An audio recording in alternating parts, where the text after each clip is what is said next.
నమస్తే welcome to స్వతంత్ర నేను శివాని బులెటిన్ ముందుగా హెడ్లైన్స్ బీజేపీ ఎమ్మెల్యేలకు నిధులు ఇవ్వడం లేదు రాష్ట్ర ప్రభుత్వ వైఖరి సరికాదన్న బండి సంజయ్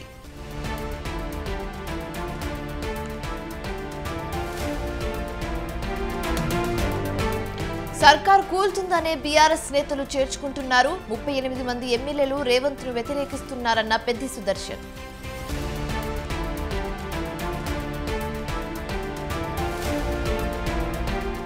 విద్యుత్ రంగ ప్రైవేటీకరణకు ఇది మొదటి అడుగు రాబోయే రోజుల్లో సబ్సిడీలన్నీ ఆగిపోతాయన్న జగదీష్ రెడ్డి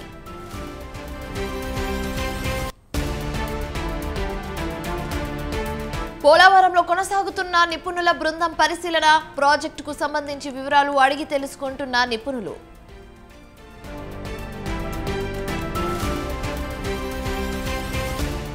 కాసేపట్లో ప్రభుత్వ లాంఛనాలతో డిఎస్ అంత్యక్రియలు భారీగా హాజరైన ప్రజలు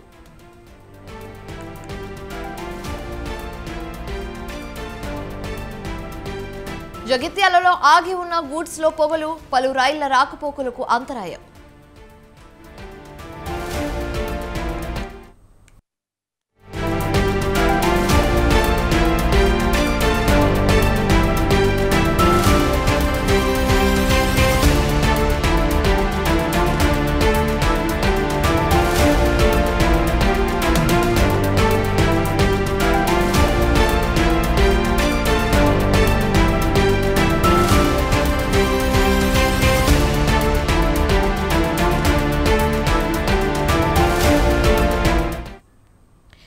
బ్రేకింగ్ న్యూస్ చూస్తున్నాం జనగామ జిల్లాలో ప్రమాదవశాత్తు ఆగి ఉన్న గూడ్స్ రైల్లో పొగలు రావడం కలకలం రేపింది బొగ్గుతో వెళ్తున్న గూడ్స్ రైల్లో పొగలు వచ్చాయి రైల్వే అధికారుల సమాచారంతో ఘటన స్థలానికి చేరుకున్న అగ్నిమాపక శాఖ ఫైర్ ఇంజిన్ సాయంతో పొగలను అదుపు చేసేందుకు ప్రయత్నించారు రైల్వే విద్యుత్ లైన్ నిలుపుదల చేస్తేనే పొగలను అదుపు చేసేందుకు సులభమవుతుందన్న ఫైర్ సిబ్బంది అధికారులకు సమాచారం ఇచ్చారు దీంతో పలు రైళ్లకు రాకపోకలు అంతరాయం ఏర్పడింది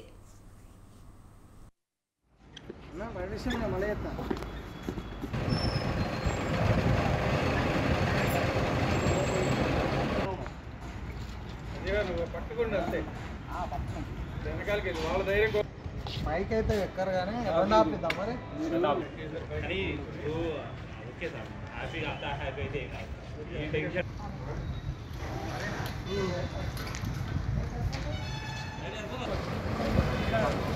అన్నా నువ్వు పైకి మొదలుపడమాట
ఏపీ సర్కార్ కీలక నిర్ణయం తీసుకుంది ఈ ఏడాది ఫిబ్రవరిలో వైసీపీ ప్రభుత్వం విడుదల చేసిన డీఎస్పీ నోటిఫికేషన్ను రద్దు చేసింది ఈ మేరకు రాష్ట్ర పాఠశాల విద్యాశాఖ జీవో నంబర్ 256ను విడుదల చేసింది ఫిబ్రవరి నెలలో వైసీపీ ప్రభుత్వం 6100 పోస్టులతో డీఎస్పీ నోటిఫికేషన్ విడుదల చేసింది అయితే ఇటీవల కూటమి సర్కార్ ఏర్పాటు అయిన తర్వాత మెగా డీఎస్పీ నోటిఫికేషన్ విడుదల చేయడంతో పాత డీఎస్పీని రాష్ట్ర ప్రభుత్వం రద్దు చేసింది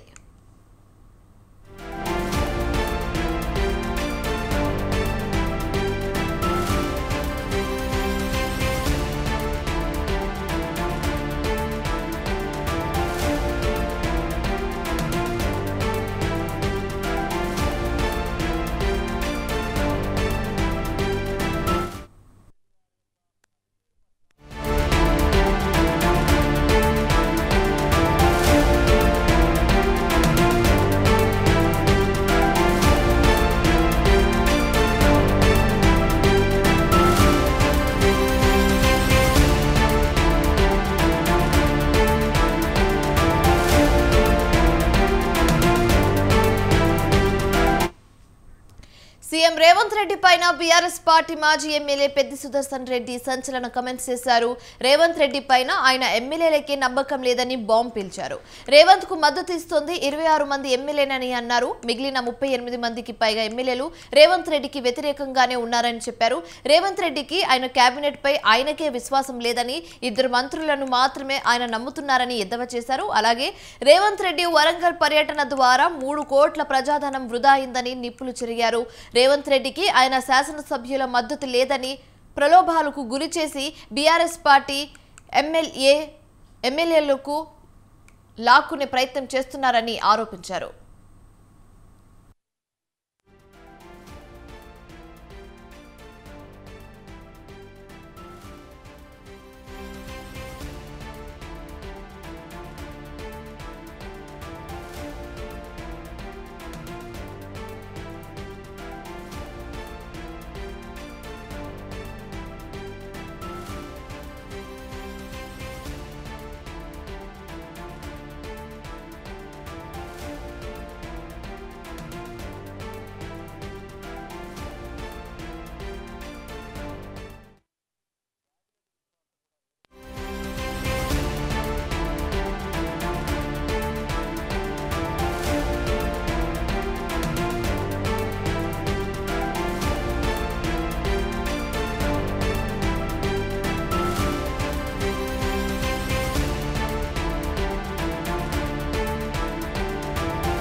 రేవంత్ సర్కార్ పై తీవ్రంగా మండిపడ్డారు కేంద్ర మంత్రి బండి సంజయ్. ఎమ్మెల్యేల పార్టీ ఫిరాయింపుల విషయంలో గతంలో బీఆర్ఎస్ చేసిన తప్పునే కాంగ్రెస్ చేస్తుందని బండి సంజయ్ ఆరోపించారు. అవసరాన్ని బట్టి కండువాలు మార్చడం వారి విజ్ఞతపై ఆధారపడి ఉంటుందని చెప్పారు. రాష్ట్రంలో కొత్త ప్రభుత్వం ఏర్పడి 6 నెలలు గడుస్తున్నా ఇప్పటి వరకు నియోజకవర్గాలకు నిధులు కేటాయించకపోవడం దారుణమన్నారు. బీజేపీ ఎమ్మెల్యేలకు నిధులు ఇవ్వడం లేదని ఆగ్రహం వ్యక్తం చేశారు. కేంద్రంలో తమ ప్రభుత్వం రేవంత్ రెడ్డి సర్కార్ కి అన్ని విధాలుగా సహకరిస్తున్న తమ ఎమ్మెల్యేల పట్ల వివక్ష చూపడం సరికాదన్నారు. అలాగే కేంద్రం కూడా కేవలం బీజేపీ పార్టీ అధికారంలో ఉన్న రాష్ట్రాలకే నిధులు ఇస్తామంటే కాంగ్రెస్ ఏం సమాధానం చెప్తుందని నిలదీశారు. నిధులు ఇవ్వకుండా అవమానానికి గురి చేస్తే బీఆర్ఎస్ కు పట్టిన గతే కాంగ్రెస్ కు పడుతుందని బండి సంజయ్ ఫైర్ అయ్యారు.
నిరుద్యోగులను ఎన్నికల కోసం కాంగ్రెస్ వాడుకుందని మాజీ మంత్రి హరీష్ రావు అన్నారు.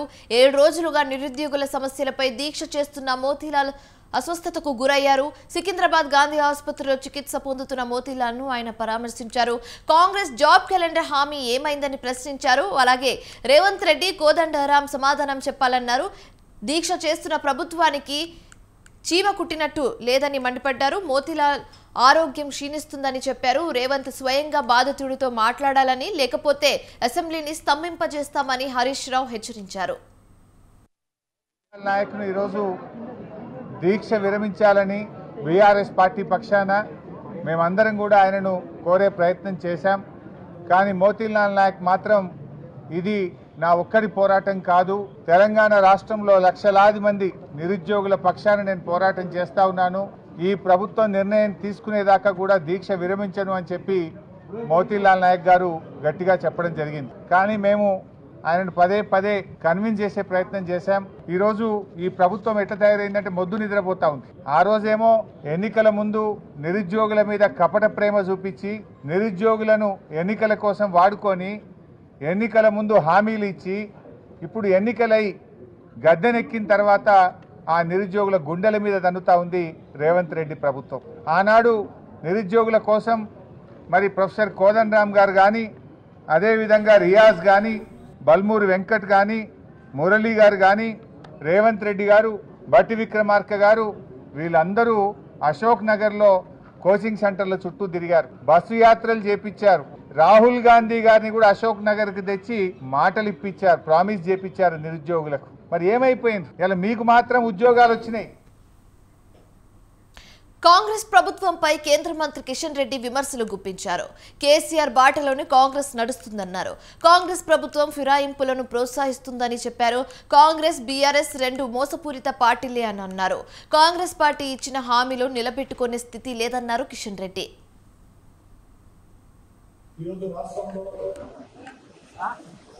అధికారంలోకి వచ్చినటువంటి కాంగ్రెస్ పార్టీ ప్రభుత్వం ప్రజలకు ఇచ్చినటువంటి హామీల అమలులో అనేక రకాలుగా మరి హామీలను నిర్వీర్యం చేసేటువంటి ప్రయత్నం, తూట్లు పొడిచేటువంటి ప్రయత్నం చేస్తాం. అది అందరికీ ఆరోగ్య విషయంలో కావచ్చు, రైతులకు ఆర్థిక సాయం చేసే విషయంలో కావచ్చు, నిరుద్యోగులకు నిరుద్యోగ వృత్తి విషయంలో కావచ్చు, మహిళలకు నెలకు 2,500 రూపాయల విషయంలో కావచ్చు,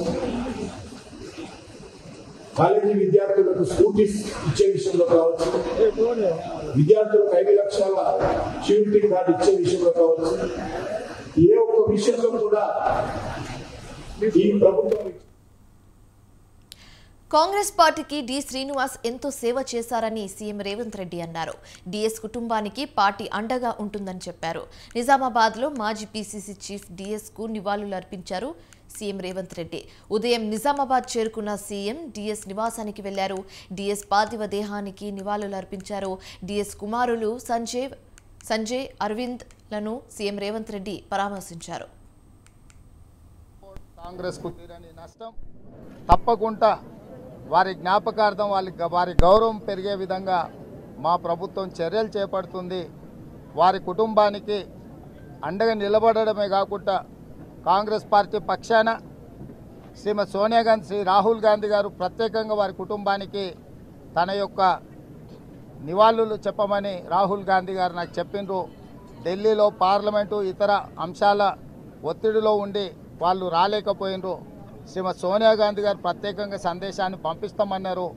రాహుల్ గాంధీ గారు కూడా నాకు ప్రత్యేకంగా వారి కుటుంబానికి తెలియజేయమని చెప్పిండు. తెలంగాణ రాష్ట్ర ఏర్పాటులో డిఎస్ కీలక భూమిక పోషించారని గుర్తు చేశారు. ఆయన ప్రత్యేక చొరవతోనే 2004లో సోనియా తెలంగాణ ఏర్పాటు ఆమోదించారని అన్నారు.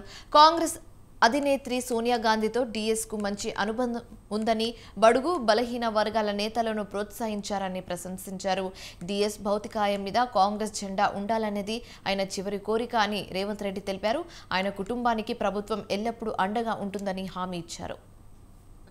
డి శ్రీనివాస్ గారు మధ్యలో కొన్ని అనివార్య పరిస్థితుల్లో పార్టీకి దూరమైన సెంట్రల్ హాల్లో డి శ్రీనివాస్ గారు ఎదురుపడితే శ్రీమతి సోనియా గాంధీ గారు, ఎందుకంటే నేనే ప్రత్యేక సాక్షిని, సీను హవారియు అని డి శ్రీనివాస్ గారిని పలకరియడం జరిగింది.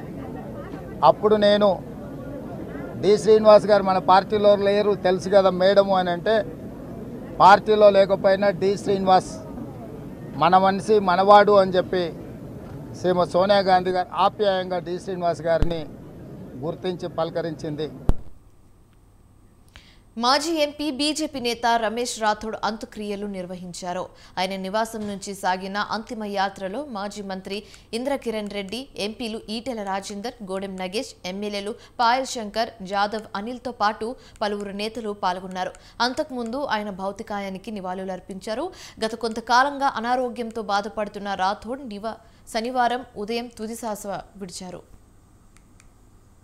జిల్లాలో తనకంటూ ఒక గుర్తింపుని గౌరవాన్ని తెచ్చిన వ్యక్తి రమేష్ రాథోడ్ గారు. రమేష్ రాథోడ్ గారు భారతీయ జనతా పార్టీలో జాయిన్ అయి పార్టీని నలుచరంగా విస్తరించడంలో ఆయన పాత్ర చాలా గొప్పది.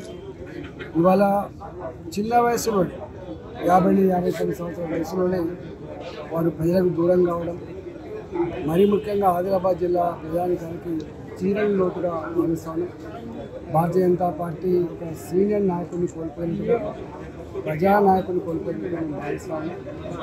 వారి సేవలు ఆదిలాబాద్ నియోజకవర్గ ప్రజానికం చిరస్థాయిగా గుర్తుంచుకునేటువంటి ఆయన ఆత్మకు శాంతి కలగాలని, ఆయన కుటుంబ సభ్యులకు ప్రగాఢ సానుభూతిని తెలియజేస్తూ వారిని భగవంతుడు ఆ కుటుంబాన్ని చల్లగా చూడాలని చెప్పి ఇచ్చిన మాట ప్రకారం లబ్ధిదారులకు పెన్షన్ అందిస్తున్నామని అన్నారు మంత్రి కందుల దుర్గేష్. వైసీపీ పాలనపై విమర్శలు గుప్పించిన ఆయన గత ప్రభుత్వం రబీ సీజన్ ధాన్యం డబ్బులను ఇప్పటికీ ఇవ్వలేదని విమర్శించారు. పోలవరం ప్రాజెక్టు పడికేసిందని ఎద్దేవా చేశారు. పర్యాటక రంగంగా పాపికొండని అభివృద్ధి చేస్తానని, గతంలో జరిగిన ఇబ్బందులను దృష్టిలో పెట్టుకుని టూరిస్టులు ఇబ్బంది పడకుండా అన్ని చర్యలు తీసుకుంటామని హామీ ఇచ్చారు కందుల దుర్గేష్. ఎన్నికల సమయంలో ఏ హామీ అయితే ఇచ్చారో ఒకేసారి 3,000 నుంచి 4,000కి పెన్షన్ మొత్తాన్ని పెంచుతాం అనేటువంటి మాట చెప్పినటువంటి ముఖ్యమంత్రి గారు, అదే విధంగా ఇవాళ ఏకాఏకీన 1,000 రూపాయలు పెన్షన్. గతంలో జగన్మోహన్ రెడ్డి గారు 3,000 చేస్తాను 2,000 అని చెప్పి ఆయనకు 3,000 చేయడానికి 5 సంవత్సరాలు ఈ ముఖ్యమంత్రి గారు ఉప ముఖ్యమంత్రి గారు ఇద్దరు కలిసి ఎన్నికల హామీని నిలబెట్టే విధంగా ఒకేసారి 1,000 రూపాయలు పెన్షన్. దాంతో పాటు ఏప్రిల్ నెలలో ఈ హామీ ఇచ్చారు కనుక ఏప్రిల్, మే, జూన్ నెలలకు సంబంధించి 4,000 కింద లెక్క వేసి 3,000 చొప్పున ఇచ్చేసారు కనుక మిగతా 1,000 మొత్తం 3,000 ప్లస్ ఈ 4,000 కలిపి 7,000 రూపాయలు జూలై 1 అంటే రేపు అందరికీ అందించడం అనేటువంటి కార్యక్రమాన్ని చేపడుతున్నారు. రాష్ట్ర ఖజానా మీద పెనుభారం పడుతున్నప్పటికీ కూడా మొత్తం ఖజానా ఖాళీ చేసి వెళ్ళిపోయిన తర్వాత కూడా ఇచ్చిన మాట ప్రకారం ఇవ్వడం ఎన్నికల సమయంలో. గ్రేటర్ హైదరాబాద్ పై కాంగ్రెస్ ప్రభుత్వం ఫోకస్ పెట్టింది. ప్రభుత్వ ఆస్తుల పరిరక్షణకు ప్రత్యేక టీం ఏర్పాటు చేయాలని సర్కార్ భావిస్తుంది. ఆస్తుల రక్షణతో పాటు అలసత్వ అధికారులపై చర్యలకు సిద్ధమవుతుంది. అసెట్స్ ప్రొటెక్షన్ డిజాస్టర్ మేనేజ్మెంట్ పేరుతో స్పెషల్ వింగ్ ఏర్పాటు సన్నాహాలు చేస్తుంది. రాబోయే 2 నెలల్లో రాష్ట్ర సర్కార్ యాక్షన్ మొదలు పెట్టనున్నట్లు తెలుస్తుంది.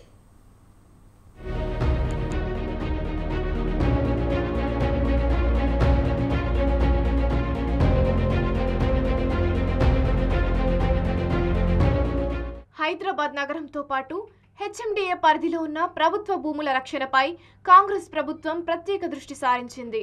ప్రభుత్వ భూముల లెక్కలను తీయాలని ఇప్పటికే ఇటు జీహెచ్ఎంసీ అటు హెచ్ఎండిఏ అధికారులకు ఆదేశాలు జారీ చేసింది. భూముల లెక్కలకు సంబంధించిన రిపోర్టులు ఇప్పటికే సీఎం కార్యాలయానికి అందాయి. కబ్జా భూములు స్వాధీనం చేసుకునే పరిస్థితి ఎన్ఫోర్స్మెంట్కు పూర్తి స్థాయిలో లేకపోవడంతో స్పెషల్గా ఇండిపెండెంట్ బాడీ ఏర్పాటుకు సర్కారు సంసిద్ధమవుతోంది.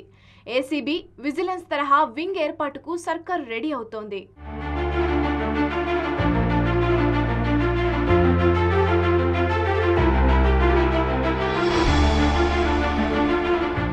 ప్రజారక్షణ, ప్రభుత్వ ఆస్తుల భద్రత, భవిష్యత్తులో ప్రభుత్వ ఆస్తులు దుర్వినియోగం కాకుండా చూడటం, ప్రభుత్వ ఆస్తులు ప్రైవేట్ వ్యక్తుల చేతుల్లోకి వెళ్లకుండా చూడటం, కబ్జాలకు గురైన చెరువులు, భూములు, అక్రమ బడా భవనాల స్వాధీనం తదితర అంశాలపై సర్కారు దృష్టి సారించింది.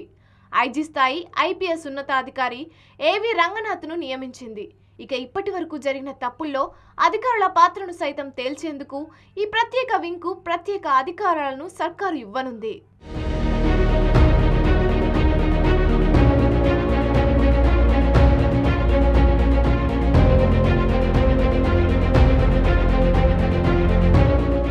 Assets protection and disasters management పేరుతో లేదా చిన్న చిన్న మార్పులు చేసి మరో పేరుతో ఈ స్పెషల్ వింగ్ ఏర్పాటు కానుంది. మరో 2 రోజుల్లో ఈ ప్రక్రియ పూర్తి కానున్నట్టు తెలిసింది. ఇప్పటి వరకు జీహెచ్ఎంసీ ఎన్ఫోర్స్మెంట్ వింగ్ జీహెచ్ఎంసీ పరిధి వరకే ఉంది. అయితే ఈ స్పెషల్ వింగ్ ఏర్పాటు తర్వాత హెచ్ఎండిఏ పరిధి అవతల 4 కిలోమీటర్ల మేరకు ఈ స్పెషల్ వింగ్ పరిధులు ఉండనున్నట్టు తెలిసింది. ఇప్పటి వరకు కబ్జాలు, భూ ఆక్రమణలు, అధికారుల తప్పిదాలు తేల్చాలంటే ఇప్పుడున్న మ్యాన్ పవర్ సరిపోని పరిస్థితి ఉంది. ఐజీ స్థాయి ఉన్నతాధికారి రంగనాథ్ ఈ వింగ్కు చీఫ్గా వ్యవహరించనున్నారు. ఈ స్పెషల్ టీంలో 3 ఎస్పీ స్థాయి అధికారులు, 8 మంది డిఎస్పీ స్థాయి అధికారులు, సిఐలు, కొంతమంది డిప్యూటీ కలెక్టర్ల హోదాలో ఉన్న అధికారులు, జీహెచ్ఎంసీ, వాటర్ బోర్డు, ఫైర్ సిబ్బంది, మొత్తంగా 3000 మందిని ప్రభుత్వం ఈ స్పెషల్ అసెట్స్ ప్రొడక్షన్ వింగ్ కు ఇవ్వనున్నట్టు సమాచారం.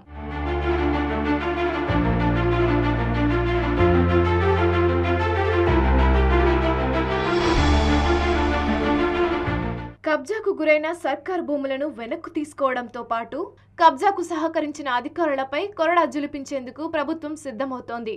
అవసరాన్ని బట్టి కబ్జాదారులపై కేసులు పెట్టేందుకు ఈ వింగ్ అధికారులు ఇవ్వనున్నట్టు తెలిసింది. అయితే రాబోయే 2 నెలల్లో గ్రేటర్ నిర్ణయాలపై సర్కార్ యాక్షన్ మొదలు అవుతుందా లేదా అనేది వేచి చూడాల్సి ఉంది.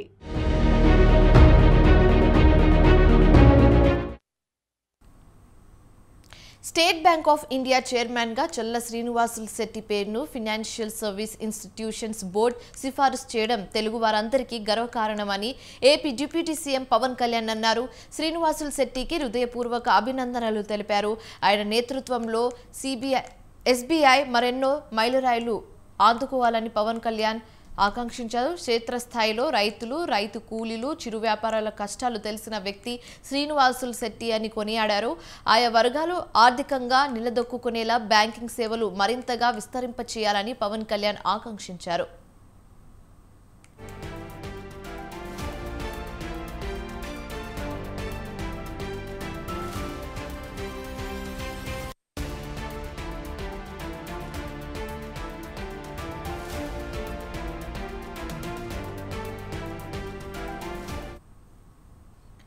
మాజీ ఉపరాష్ట్రపతి వెంకయ్య నాయుడు వాగ్దాటి ముందు ఎవరు నిలవలేరని ప్రధాని మోదీ అన్నారు. వెంకయ్య నాయుడుతో పాటు సుదీర్ఘకాలం పనిచేసే అవకాశం నాకు దక్కిందని చెప్పారు. వెంకయ్య నాయుడు పుట్టినరోజు సందర్భంగా ఆయన జీవిత ప్రస్థానంపై రూపొందించిన 3 పుస్తకాలను వర్చువల్గా ప్రధాని విడుదల చేశారు. గ్రామీణ ప్రాంతం నుంచి ఉన్నత స్థానానికి ఎదిగారని ప్రధాని నరేంద్ర మోదీ కొనియాడారు. 17 నెలల జైలు జీవితం గడిపారని గుర్తు చేశారు. గ్రామీణ పట్టణ అభివృద్ధి శాఖలో వెంకయ్య నాయుడు తనదైన ముద్ర వేశారని చెప్పారు. వెంకయ్య జీవితంపై పుస్తకాలు ప్రజలకు ప్రేరణగా నిలుస్తాయని ప్రధాని మోదీ అన్నారు. प्रधानमंत्री श्री नरेंद्र भाई मोदी जी, आपको बहुत बहुत धन्यवाद. आपने अपना व्यस्त समय में कुछ समय निकालकर मेरा 75th ये पंचसप्तती के अवसर पर आपने मेरे बारे में जो लिखा है 3 पुस्तक, इन तीनों पुस्तकों को आपने विमोचन किया है. आपको बहुत बहुत धन्यवाद. साथियों, मुझे वेंकैया जी के साथ बहुत लंबे समय तक काम करने का अवसर मिला है. जब वो पार्टी के राष्ट्रीय अध्यक्ष थे, जब वो सरकार में कैबिनेट के वरिष्ठ सहयोगी थे, जब वो देश के उपराष्ट्रपति और राज्यसभा के सभापति थे. आप कल्पना कीजिए, एक सामान्य से गांव से निकलकर किसान परिवार का एक संतान बड़े बड़े दायित्वों को संभालने की ये इतनी लंबी यात्रा अनेक अनेक अनुभवों से भरी रही है. साथियों, मुझे वेंकैया जी के సర్పంచుల సమస్యలపై తెలంగాణ రాష్ట్ర సర్పంచుల సంఘం joint action committee governor Radhakishan ను కలిసింది. జేఏసీ అధ్యక్షుడు సర్వి యాదయ్య గౌడ్, సర్పంచ్ల ఫోరం అధ్యక్షుడు లక్ష్మీ నరసింహారెడ్డి ఆధ్వర్యంలో 8 మంది ప్రతినిధుల బృందం గవర్నర్ను కలిసి తమ సమస్యలను వివరించారు. సర్పంచ్ల కాలపరిమితి అయిపోయి 6 నెలలు గడుస్తున్నా సర్పంచ్ల సమస్యలపై, గ్రామ అభివృద్ధిపై రాష్ట్ర ప్రభుత్వం స్పందించడం లేదని గవర్నర్కి తెలియజేసినట్లు జేఏసీ అధ్యక్షుడు సుర్వి యాదయ్య గౌడ్ తెలిపారు. గవర్నర్ రాధాకృష్ణ స్పందించి రాష్ట్ర ప్రభుత్వంతో చర్చించి తక్షణమే తమ పెండింగ్ బిల్లులను విడుదల చేస్తామని హామీ ఇచ్చినట్లు ఆయన చెప్పారు. బిల్లులపైన ప్రభుత్వం 6 నెలలైనా స్పందిస్తలేదు. కాబట్టి ఇవాళ మేము ఎన్నిసార్లు మొరపెట్టుకున్నా మా సర్పంచులు అక్కడక్కడ చాలా ఆర్థిక ఇబ్బందులతో సతమతం అవుతూ కొంతమంది సూసైడ్ చేసుకునే ప్రయత్నంలో కూడా ఉన్నారు. అదేవిధంగా కొంతమంది ఆత్మహత్యలు కూడా చేసుకున్నారు. వాటిని నివారించాలంటే ఈ రాష్ట్ర ప్రభుత్వం సర్పంచుల పెండింగ్ పనులు అభివృద్ధి చేసిన పెండింగ్ బిల్లులపై స్పందించి దానికి అనుకూలంగా బిల్లులు కేటాయించాలని రాష్ట్ర ప్రభుత్వాన్ని కోరుతూ ఇవాళ మేము అనేక సార్లు పంచాయతీరాజ్ మినిస్టర్ గారు కానీ ప్రభుత్వంలో ఉన్న గౌరవ ముఖ్యమంత్రి గారికి కూడా కానీ అందరికీ వినతిపత్రాలు అందజేసిన స్పందన లేదు. కాబట్టి ఇవాళ పరిస్థితి గవర్నర్ దగ్గరికి వచ్చి మేము వినతిపత్రం అందజేసాం. అందజేయగానే గవర్నర్ గారు అనుకూలంగా స్పందిస్తూ గ్రామాల్లో అభివృద్ధి కార్యక్రమాలు, రైతు వేదికలు, క్రీడా ప్రాంగణాలు, గ్రామ పంచాయతీ భవనాలు, సీసీ రోడ్లు, అండర్ గ్రౌండ్ డ్రైనేజీలు తమ సొంత డబ్బులతో ఖర్చు పెట్టి అభివృద్ధి చేశామని ఫోరం అధ్యక్షుడు లక్ష్మీ నరసింహారెడ్డి అన్నారు. తమకు రావాల్సిన బిల్లులపై ప్రభుత్వం స్పష్టమైన వైఖరి ప్రకటించడం లేదని పలుమార్లు కలెక్టర్లకు, మంత్రులకు, ముఖ్యమంత్రికి వినతి పత్రాలు అందజేసినా పట్టించుకోలేదని వాపోయారు. తమ ఆస్తులు తాకట్టు పెట్టి గ్రామాలను అభివృద్ధి చేశామని, బిల్లులు రాక కొంతమంది సర్పంచ్లు ఆత్మహత్యలు కూడా చేసుకున్నారని ఆవేదన వ్యక్తం చేశారు. కుటుంబాల్లో ఆర్థిక ఇబ్బందులతో సర్పంచ్లు సతమతమవుతున్నారని, తక్షణం కేంద్ర రాష్ట్ర ప్రభుత్వాలు గ్రామ పంచాయతీలకు నిధులు విడుదల చేయాలని వేడుకున్నారు. 769 గ్రామ పంచాయతీలలో పెండింగ్లో ఉన్నటువంటి బిల్లులు ఇంకా అందక ఇబ్బందులు పడుతున్నటువంటి సర్పంచ్ల యొక్క సమస్యలపైన ఈరోజు గవర్నర్ గారిని కలవడం జరిగింది. మరి గతంలో ఇటు విషయంలో ప్రభుత్వం కానీ అటు అధికారులను కానీ ఎవరికి అడిగినా కానీ ఎవరు కూడా స్పందించకపోవడంతో గవర్నర్ గారిని కలిసి మరి మా యొక్క ఆవేదనను చెప్పడం జరిగింది. వారు సానుకూలంగా స్పందించి ప్రభుత్వం నుండి వీలైనంత త్వరగా మా యొక్క నిధులు ఇప్పించే విధంగా, మా యొక్క పెండింగ్ బిల్లులు ఇప్పించే విధంగా చర్యలు తీసుకుంటామని చెప్పి తెలియజేశారు. ఇవే ఇప్పటివరకు ఉన్న అప్డేట్స్. Stay tuned.